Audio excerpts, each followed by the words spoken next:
Joining me now, Nomiki Konst, the founder and executive director of the Accountability Project, and Dana Loesch, who's the host of Dana on the Blaze TV and author of Hands Off My Gun. Good to see you both. Thanks, so, Megan. I mean, there's a bit of obviously there's an inconsistency there, Dana, where she first said it was a mistake, and then she said, I did nothing wrong, and then she said it was a mistake again, but really only because I inconvenienced so many people with this issue.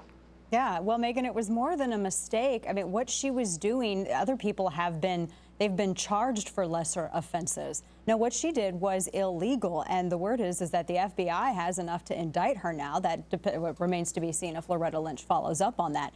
But it was illegal. Her story has changed 6 ways to Sunday. At first, she had no more email. She wiped her server clean. Then, look at this, all these emails now come to the surface. She didn't have any classified information on her server. Oh, well, here we have a bunch of classified information, actually, and it went above and beyond top secret. Her story changes quite frequently. What about that, Nomiki? Because her honesty numbers are low. They're not good at all.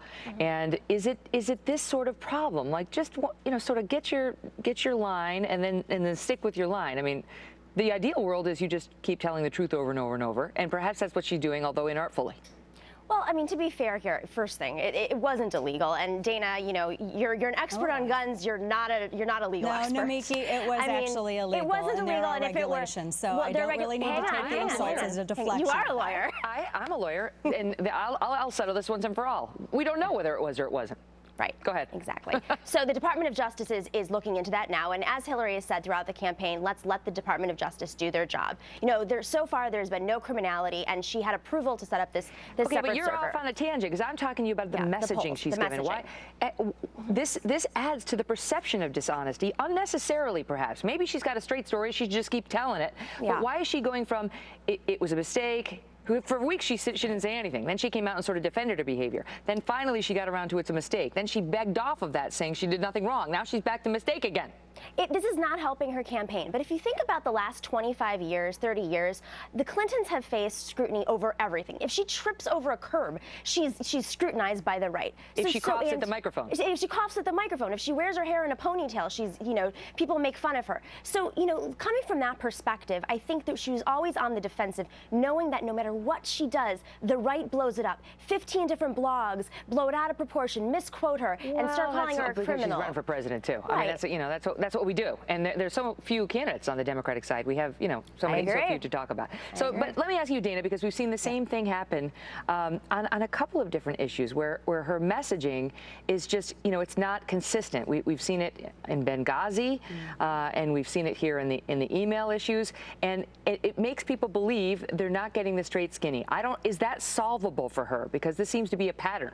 I'm not quite sure if it is, as it does not play well with a number of voters. Particularly, there was that Quinnipiac word association poll which came out last August, which said that the #1 word voters used to describe her is liar, followed by dishonest, and then untrustworthy was another one. So you would have to do quite a lot if that was your image to repair that. And this doesn't help her case at all. It doesn't help her campaign, and it doesn't help her actually stay on the other side of the bars. What do you make of the fact, Nomiki, that Feel the Burn was at the White House today talking to Barack Obama? Now, they say he wasn't seeking the endorsement. First of all, do you believe that?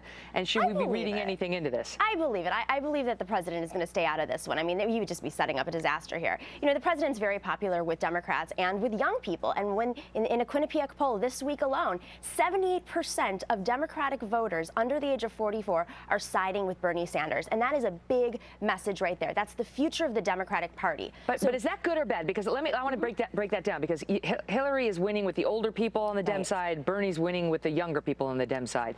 But is it better for Hillary, because the older people tend to be the ones who go out and vote? With Obama, the young people voted, but that was Obama. It was Obama, but this is sensational. I think these numbers are actually higher than what it was for Obama in 2008. So you think about the type of. Here's the difference. You look at Donald Trump, who has a lot of first-time older voters he's relying on to get to the polls in Iowa. I don't know if those voters are going to show up, because they haven't been registered for a very long time. This is the first time these 18-year-olds are showing up, and it's about student loans. They're talking about their futures here. They're the ones who've been hurt by the economy. They're the ones who have to pay out of pocket for their health insurance. All right. So Dana, what does it mean then in the election if Hillary becomes the nominee, that these young voters don't feel that much enthusiasm, at least now? I don't know if anybody feels enthusiasm about Hillary. Bernie Sanders is at least honest. Like, he comes out and says, I'm a socialist, and people say, yeah, you are. And so there's a little bit more credibility there. As for Hillary, though, I mean, she had classified information, which was illegal for her to have that on that private server. But how it got there, that's another question. But they just don't trust her. They don't trust her. And Bernie Sanders is funny. He's like a Seinfeld character. Horrible on policy, but he's like the guy who used to, like, is on the park bench yelling at clouds, and you're like, he seems sweet. And honest. I like anybody who calls himself fat when he sits down for a town hall forum. I mean, he had me at I'm fat. Ladies, good to see you. I'm fat, Thank you, Megan. I'm feeling a little fat today. Right? I mean, come on.